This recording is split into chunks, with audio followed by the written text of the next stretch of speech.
Hello, good evening students. Today we are going to discuss hydrogen peroxide. Hydrogen peroxide, that is H2O2. It is also known as oxygenated water, student, as it is having the one extra oxygen than the water. So that it is known as oxygenated water, which is said by that is Thernard. Okay. Now student, that is oxygen peroxide, we know that is it is act as a oxidizing agent as well as reducing agent. Both way it acts, student. So what we are going to do here is, student, we are going to understand the physical properties, chemical properties, method of preparation. So let us have a look over the method of preparation, student. So first method of preparation is the laboratory method, student. And in the laboratory method we use the sodium peroxide, student. We prepare hydrogen peroxide in the laboratory with the help of sodium peroxide, student. Okay, so let us have a look over it, student. It is prepared in the laboratory by adding a small amount of sodium peroxide to ice cold water, right? So sodium peroxide, if you are adding in the ice cold water, student, this is ice cold water here. This is the ice cold water. So it will give that is hydrogen peroxide and sodium hydroxide, right, student? Now, in place of cold water, what you are going to use, student, dilute sulfuric acid, okay? 20% can be used, okay? In the place of this cold water you are going to use that is 20% dilute sulfuric acid, so that what they are saying, sodium peroxide in a small amount at a time is added to a cold 20% sulfuric acid. So here sodium peroxide you are adding in the cold sulfuric acid, 20% dilute sulfuric acid, so you are able to get that is hydrogen peroxide and sodium sulfate, student. Now the next point, the crystal of the hydrated sodium sulfate, the crystal of hydrated sodium sulfate Na2SO4 dot 10H2O, okay, this is a sodium sulfate form, are removed by the cooling the solution. Okay, the solution of the hydrogen peroxide obtained always consists some dissolved sodium sulfates. So that is whatever the sodium sulfate is there, it will be always having the sodium sulfate in the whatever the hydrogen peroxide is getting from, student. The concentration of H2O2 is about 20%. Okay, so dear student, what you did in the laboratory method, that is Na2O2 is there and you are adding with the 2H2O. So what you are getting, student, you are getting 2NaOH plus you are getting H2O2. This is cold water, student, cold ice water. Okay, so if you are giving that is putting the sodium peroxide, this is the sodium peroxide. So if you are putting this in the cold ice water, so it is getting, you are getting that is hydrogen peroxide, student. This is the hydrogen peroxide. Of dear student, if you talk about the hydrogen peroxide, this is the H2O2. Okay, so here at the place of this, student, this is ice cold water, you can use that is 20%, 20% dilute H2SO4, student, dilute H2SO4. So what you are taking, student, Na2O2 and you are taking that is H2SO4, dear student. So what you will get, student, you will get that is Na2SO4 and you are getting H2O2. This is also hydrogen peroxide. This Na2SO4 will be out in the form of crystal, student, hydrated crystal, in the form of that is Na2SO4 dot 10H2O, it will be out. Okay, so what is left behind? Hydrogen peroxide, student. Now the next point, next method is the form barium peroxide. Okay, we are going to prepare by the barium peroxide, student. So barium peroxide, if you talk about, students, at BaO2.8H2O, okay, BaO2.8H2O, okay, hydrated barium peroxide is there, which is on reaction with sulfuric acid, it will give the barium sulfate and hydrogen peroxide, student. The barium sulfate form is filtered off and solution is of H2O2 is obtained. The use of the sulfuric acid has disadvantage as it is catalyst. No, it catalyzes the decomposition of the hydrogen peroxide formed.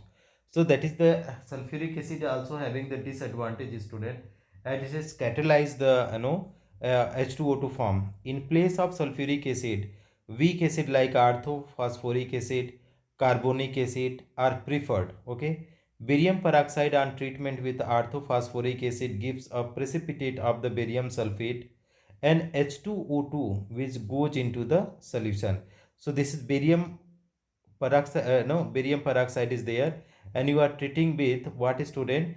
Orthophosphoric acid. This is the orthophosphoric acid. So it is giving the precipitate, student, okay, of barium phosphate. This is barium phosphate, and that is what is forming, student, hydrogen peroxide.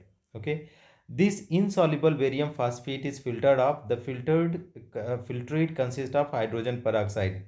The barium phosphate is decomposed by dilute sulfuric acid.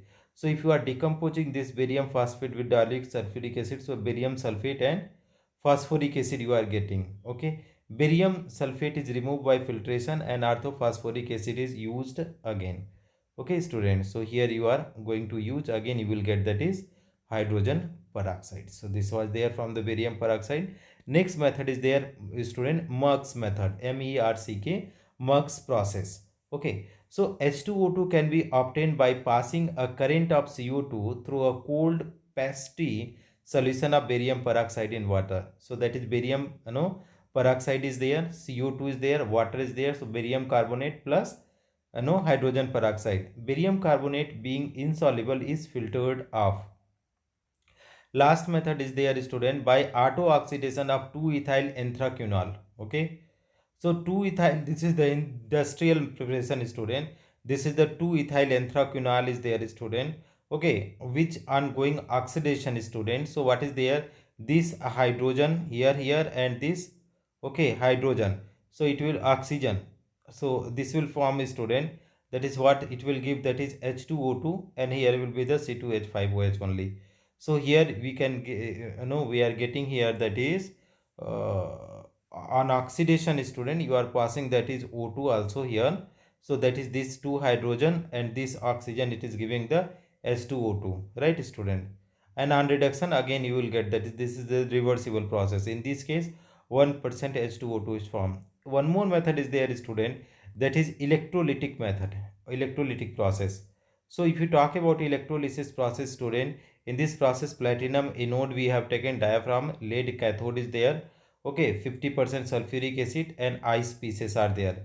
And when you are doing the electrolysis process, so what is happening, the electrolysis of 50% sulfuric acid is carried out at low temperature using the platinum electrode. Current of high density per oxysulfuric acid is formed. Okay, so H2SO4, it is giving this one, hydrogen sulfate ion, and this hydrogen sulfate ion, it is giving, that is peroxysulfuric acid. Peroxide disulfuric acid, that is Marshall acid, is distilled. Hydrolysis occurs and distillated containing about 30% of H2O2. So if you are distillating this, it is giving H2O2. So here is peroxysulfuric acid, it is giving sulfuric acid, and H2SO5, caro acid. This caro acid again react with water, it is giving, that is hydrogen peroxide. If you are writing overall reaction, so it is giving the hydrogen peroxide. You can check out this. In place of 50% H2SO4, ammonium hydrogen sulfate dissolved in excess of sulfuric acid can be used for electrolysis also. So here you see, student, ammonium hydrogen sulfate, this is being used and it is giving H plus ion, and ammonium sulfate, whatever it is forming here, ammonium sulfate ion, it is giving 2 electron, and this 2H plus 2 electron H2. Okay, so what is happening, the solution containing ammonium peroxide disulfate is heated at 43 mm pressure. When its hydrolysis occur, forming hydrogen peroxide.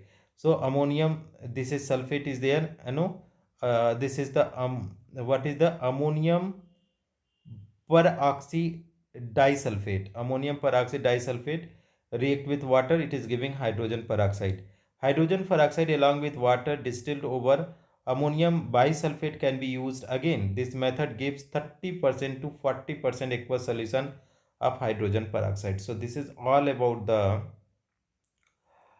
preparation of the hydrogen peroxide, student. Thank you so much for watching, friends.